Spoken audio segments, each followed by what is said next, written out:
आई आणि मुलगा गावाकडची गोष्ट. चला तर मग आपण चालू करूयात. गावच्या सायंकाळच्या गारव्यात आईचा आवाज अंगणात पसरत असे. "बाबा, जेवायला ये पुढे."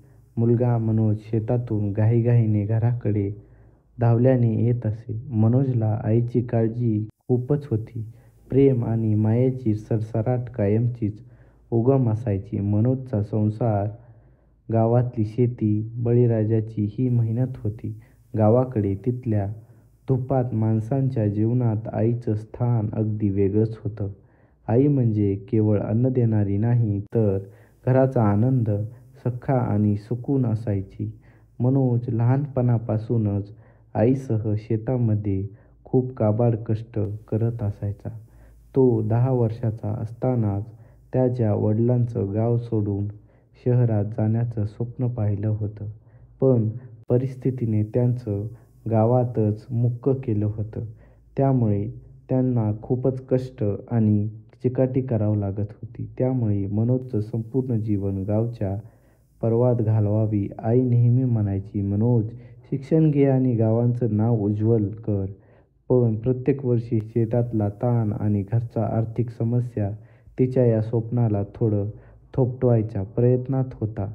मनोज शिकत राहिला आणि गावात पहिला अभ्यासू तरुण म्हणून उदयाला आला. तो गावाच्या लहानशा शाळेत शाळा संपवून शेवटी पुण्याच्या एका मोठ्या महाविद्यालयामध्ये त्याचं शिक्षणासाठी सिलेक्शन झालं होतं.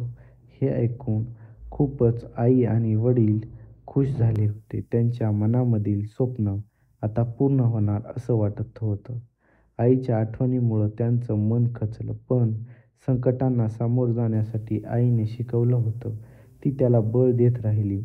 मोठ्या शहरात मनोज नवे मित्र, नवे अनुभव मिळालेत. पण रोज रात्री आईच्या तिच्या गळ्यातलं मित्रीचं गाणं त्याला वाटायचं आणि त्याला त्याच्या गावाकडे नेलं. मुलगा म्हणून त्याच्या कधीतरी असं वाटायचं की गावाचं ते स्वप्न, स्वच्छ पाणी, शुद्ध हवा आणि आईचं प्रेमच त्याचं खरं घर आहे. मी गावात परतलो तेव्हा आई शेतात काम करत होती. तिच्या हातांची मळ आणि चेहऱ्यावरील दिसणारा थकवा अजूनही तिच्या डोळ्यात. आम्हा मुलांसाठी असलेलं प्रेम कधीच कमी झालं नव्हतं.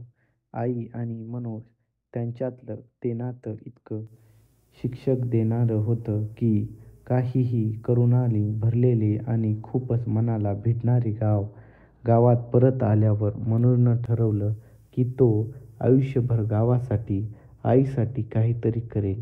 शाळेची मर्यादा दूर करून सर्व मुलांना शिक्षण द्यावं असं त्याला वाटत होतं.